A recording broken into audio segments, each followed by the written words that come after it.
Hey everybody, so today's video is going to be a book thoughts video, and this book thoughts video is going to be for Shooter by Caroline Picknott.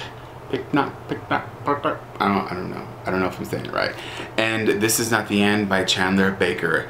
Yes, a double book thoughts video.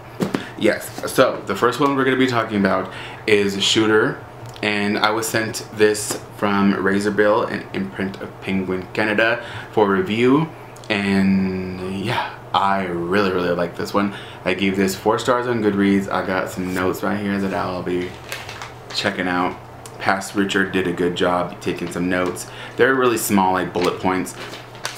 This is about these 5 teenagers who are locked in this boys' restroom during this lockdown at school. It's a drill that usually happen a lot. And they're just sitting there waiting for the principal to come on and say, alright, everybody go back to class.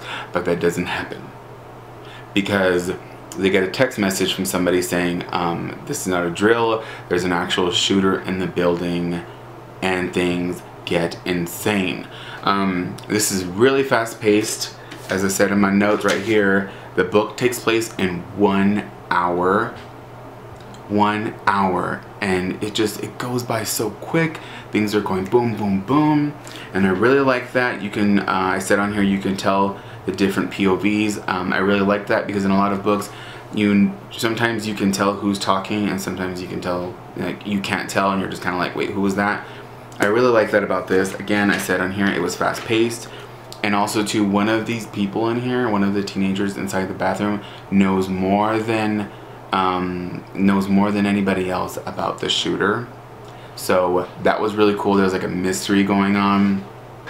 It's a crazy thriller, and the cover makes sense too as well. But because I saw the cover and I was just like, what? It will make sense. But just, ooh, this was insane. I really, again, liked how fast-paced it was. I liked how you can tell from the different POVs. I liked that there was a character with autism in here.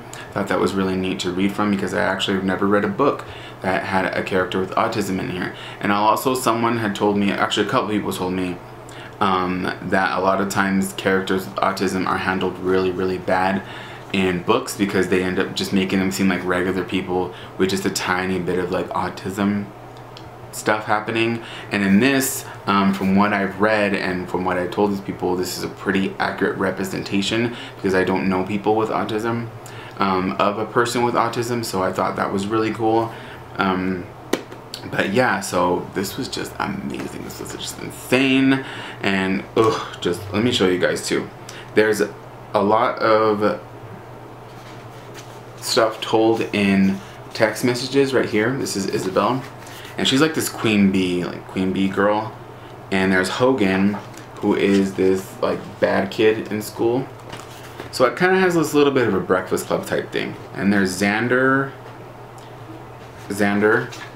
who is like the, like the odd boy in school. And there's Alice, who is the sister of the boy in school, Noah, right? Is it Noah? Yeah, Noah, who has autism, and that is her brother, and she takes care of him and everything. And this is their senior year, so everything is just starting to, like, come together, and they're trying to figure out what they're gonna do, and then this happens. And it's just insane. And Noah's parts are told in like pictures.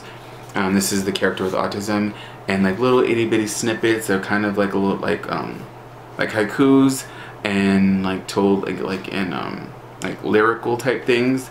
And I just thought that was really nice. I like that things were told in text messages too, and homework. Yes, there are parts in this book that are told in like essays for homework for class. And the ending of this is insane too as well. And I just thought this was an all-around really great book, and I would absolutely recommend it. There's so much more I can say, but that would be spoilers, and I don't want to spoil you guys. So if I'm just like, if you're sitting here watching me thinking that he's just told you what the book's about and that's it, he didn't really give much away, I'm sorry. I just don't want to spoil anybody. But this was really great, so I would recommend this one a lot. Then Disney Hyperion. Actually, Disney Hyperion didn't send me this. My friend Dan, who's an agent, sent me this, but it's published by Disney Hyperion. This comes out August 22nd, I think. Oh no, August 8th. August 22nd, that's my release date for my book. August 8th, 2017, and this is Not the End by Chandler Baker. I have some tabs right here that I'll be trying to get to. I gave this 3 stars on Goodreads. I was really liking it until I got about 150, 200 pages in, and then things started going a little bit downhill because this is about a girl whose boyfriend and best friend die in a car accident. And she has to decide who she wants to bring back to life, because in this world you get this resurrection like thing when you turn 18 and you're able to bring somebody back to life, but she might have already promised that to somebody, and so that's playing into this. It's just really heartbreaking. The parents of her dead friend and boyfriend are like trying to buy her out and like trying to pay her to bring their kid back to life, and it's just like, it was really messed up. This is really messed up book. So I did like that. I did like that. Would I recommend this? Yes, I would recommend it. The part that bugged me about this was that there's a romance happening in here. It's not a full-on romance, so don't expect anything crazy. But it was a completely unnecessary thing to have in here.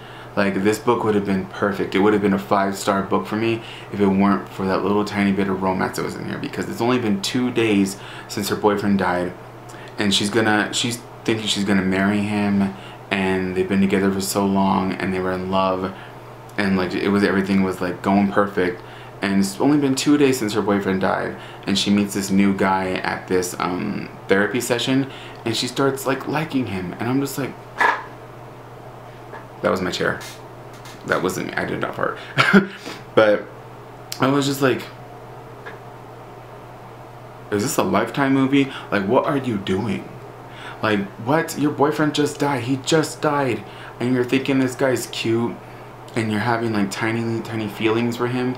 No, no, no. I did not like that. And then that's when the book sort of went boom. And then the ending too, like everything that gets resolved was kind of like mediocre and not very, just like it didn't end like with a bang, like really like amazing. It was kind of just like, meh.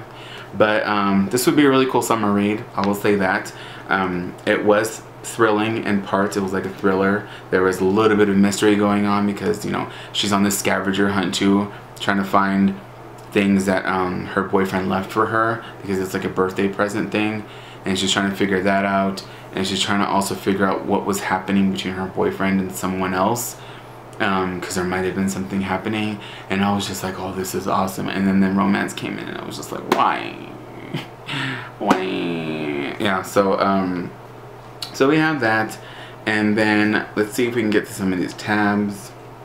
Yeah, her brother, she has a brother in here who is paralyzed from the neck down because he fell out of a tree when he was a kid, and she has like this really like weird relationship with her brother. Like, they just completely hate each other and treat each other like crap, and that also has a really big thing, you know, it's a big deal in this book, so I will say that. And then let's take another tab. I cannot read my writing. The parents, yes, I was saying this earlier. The parents of her boyfriend and her best friend treat her like, oh my gosh, like she goes to see them to say, you know, pay respect, you know, condolences and all that, and she just wants to sit there and just be around them, and they try to buy her off, to pay her, to give her a car to bring their kid back to life. And I'm just like, this girl just wants to come say hi and, you know, tell you that she's sorry about your kid dying, and you're trying to get her to bring your kid back to life, and you're being very sneaky and nasty about it.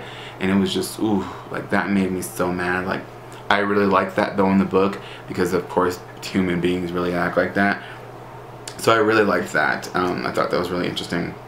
And this girl too, this girl's all kinds of messed up. And there's this gigantic, ooh, I just remember that. There's this gigantic twist in here that I thought was really well done, and I thought it made the book like awesome.